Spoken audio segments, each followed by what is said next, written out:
प्रधानमंत्री नरेंद्र मोदी 17 सितंबर को अपना 75वां जन्मदिन मध्य प्रदेश के धार जिले में मनाने वाले हैं।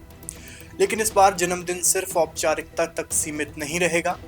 नरेंद्र मोदी यहां भैंसोला गांव में देश के सबसे बड़े पीएम मित्र टेक्सटाइल पार्क का भूमि पूजन करने वाले हैं। इस मौके पर प्रदेश के उद्योग और किसानों को लेकर कई बड़े ऐलान भी किए जाएंगे। अब सवाल ये है कि पार्क वाकई प्रदेश की तस्वीर बदलेगा या सिर्फ कागजी दावों तक सिमट कर रह जाएगा। नमस्कार, मेरा नाम है आयुष शुक्ला और आपने देखना शुरू कर दिया है मध्य प्रदेश का सबसे बड़ा डिजिटल न्यूज नेटवर्क पेप्टिक टाइम मध्य प्रदेश समाचार। देश भर में कुल 7 पीएम मित्र पार्क बनाए जा रहे हैं। इनमें से सबसे ज्यादा जमीन करीब 2158 एकड़ मध्य प्रदेश के धार जिले के इस पार्क में आरक्षित की गई है।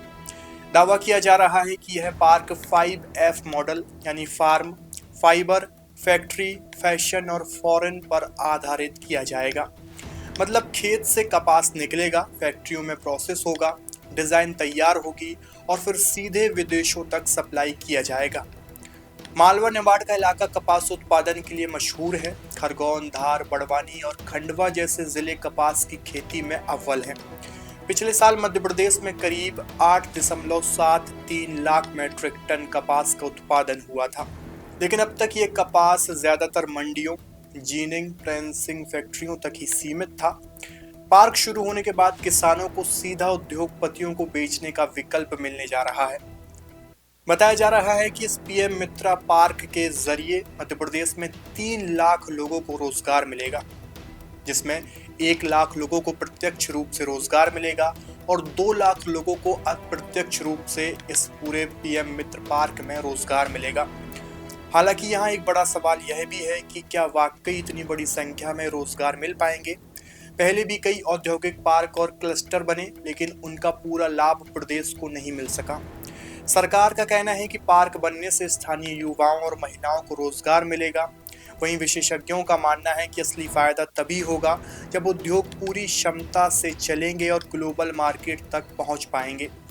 फिलहाल साइट पर 60% लेबलिंग और मुख्य द्वार का निर्माण पूरा हो चुका है, लेकिन बाकी काम में अभी समय लग सकता है। पार्क को ग्रीन इंडस्ट्रियल टाउनशिप बनाने का दावा है। SCADA monitoring, water drainage, sewage system, street lighting जैसी आधुनिक सुविधाएं इसमें शामिल होंगी। इंदौर से सिर्फ 70 किलोमीटर दूरी और हाईवे कनेक्टिविटी इसे लॉजिस्टिक दृष्टि से भी मजबूत बनाने जा रही है।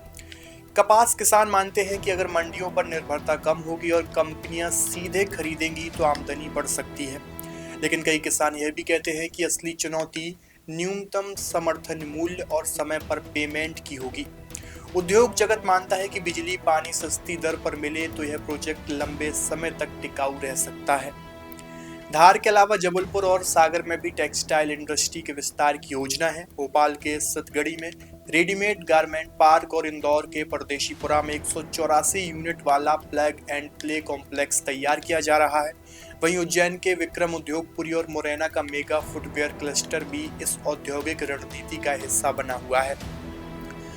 तो साफ है कि पीएम नरेंद्र मोदी का जन्मदिन इस बार मध्य प्रदेश के लिए औद्योगिक सौगात लेकर आ रहा है।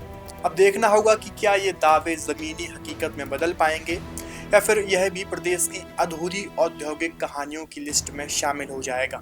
आपका इस पूरी खबर को लेकर क्या सोचना है, कमेंट बॉक्स में अपनी प्रतिक्रिया जरूर दीजिए। शुक्रिया।